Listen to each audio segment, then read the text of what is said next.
I'm Adam Collins. This is the outside view for Women's Cricket Zone at this T20 World Cup. And boy, we nearly had a boil over at Melbourne's Junction Oval to start the doubleheader today in Pool A.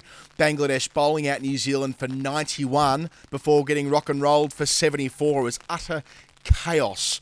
Of course, India did the job against Sri Lanka later on to clean sweep the pool stage for them as far as they're concerned. But we'll come to that in a moment because that first game I mentioned, it was barely believable seeing New Zealand go from 36 for none to all out 91. They lost 10 for 55. They were bowled out in 18.2 overs. Scarcely believable. I mean, Bangladesh had bowled pretty well in this tournament, notwithstanding the runs they leaked against Australia. It was really their fielding that let them down in that contest and some defensive bowling early on to Healy and Mooney. This time around, they were bang on. Salma Khatun picked up both openers, and then it was game on. Ritu Moni into the attack first change, and she wasn't in the team against Australia. I don't know why. She was outstanding. Her first of 4 wickets, that of Susie Bates, a lovely little delivery that moved away from the right-hander and castled her, and she was on big time and had Ramana Ahmed down the other end, who with her leg breaks was landing them, picked up a couple of wickets of her own. There was a run out at the non-strikers end as well. Everything was going wrong for the Kiwis suddenly, and the wickets fell time and time again, and the response from the Bangladesh players in the field was just sensational. You love seeing that at major tournaments. Of course, they've caused upsets before in 2014 and 2016, but had they won here, it would have had a dramatic effect on Group A. But unfortunately, after doing so much good with the ball, after leaving themselves just 92 runs to win, a most unexpected victory for them, they capitulated. They lost wickets in the power play, indeed 2 chaotic run-outs for their own part in the power play, which spoke volumes about the pressure that was mounted on their shoulders by the frugal New Zealand attack. They knew they had to bowl Bangladesh out. There was no way they were going to necessarily restrict them to 91. In the end, they bowled them out in the final over, and they would have restricted them, but they couldn't have gone in with that mindset. They had to be aggressive.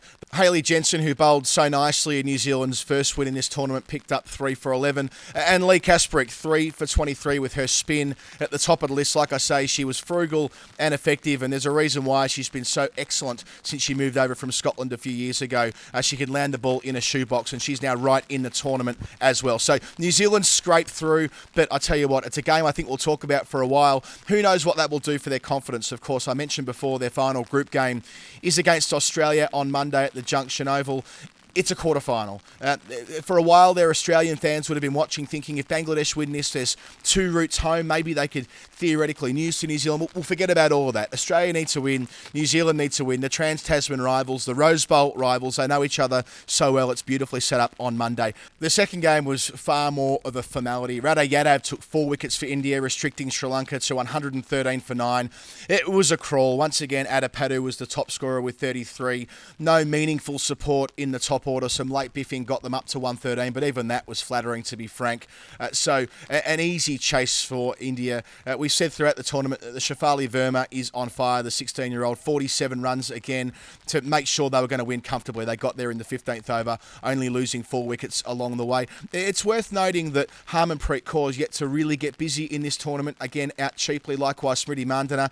But from India's perspective, maybe they'll like that. Maybe they'll enjoy the fact that on paper their 2 best players haven't really fired yet in this tournament as they now move through to the semi-final stage. India have played all 4 group games, taken the maximum 8 points from it. Irrelevant net run rate, obviously, because they've got through already. Only Australia and New Zealand were looking at their net run rate, but now that becomes irrelevant as well on the basis that they play each other in the final group game. So in terms of Pool A, they'll stay in Melbourne on Monday, where again Australia play New Zealand, and in the dead rubber it's Sri Lanka and Bangladesh. But it's not so dead because remember, whoever wins that game will qualify 4th in the group, and that guarantees progress to this tournament 2 years from now without having to go through the qualification tournament. So a decent incentive for Sri Lanka and Bangladesh in their final pool game. And tomorrow on Sunday, to close out the weekend, we are back to the Sydney Showgrounds where this tournament began. In Pool B, England will play West Indies. I would say West Indies are right up against it there. They were dreadful against Pakistan. They'll need to win that to give themselves any chance of going through to the final 4 and win massively. But but I just can't see it happening now that England have found their groove, especially with the bat.